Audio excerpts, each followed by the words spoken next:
Hi guys, welcome back to my channel. Perpetual here. If you're new, you are warmly welcome. And guys, thank you so much for joining me today as we make some simple but delicious bean stew. Come along guys and let's get started. We're getting started with some palm oil and I'm gonna get that to heat up, and you guys know it, when I am meal prepping, I prep my ingredients ahead of time. So just like always, today I have it as well. I'm going into my palm oil with some momone or fermented fish, and then I am going in with my meat. Today I'm using beef for this specific stew, and I'm going in with that. I have steamed it with some ginger, garlic, onions, and habanero pepper, and I'm going to let that fry for a few minutes before I keep going.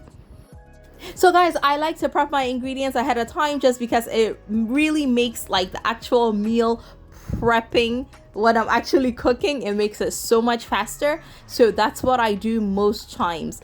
Now I'm gonna go in with my onions that I've also sliced and kept in a container. So I do this in bulk. I mentioned that in a previous video, so that when I'm cooking, again, it is a lot faster.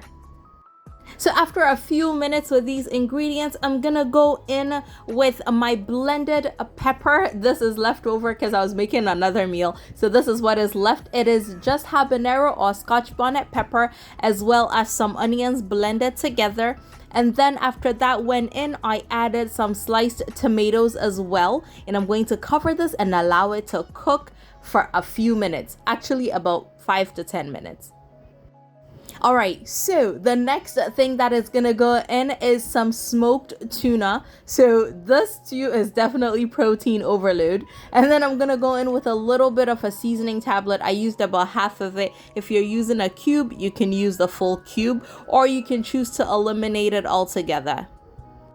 And then of course the star of the show, our cooked black-eyed peas or beans. That's what I'm using today. And guys, you know it, I had it cooked ahead of time. I cooked it the day before and I stuck it in the freezer and took it out in the morning, and it was thawed enough for me to use in my stew. And guys, I am making a big batch, so I used quite a bit of the beans. And then at this point, I'm going to go ahead and add a little bit of salt. I do not put any salt in my beans when I'm cooking it because apparently it slows down the cooking process. I have not tested it out, but I was always taught that way, so that's what I do. And then after just about a few minutes of it simmering, I'm gonna go ahead and start dividing it up into different sized bowls. It just helps depending on the number of people eating it. It helps me. So the small bowl will just be for us. If anybody comes over and I need to have a larger portion, I will have a bigger bowl.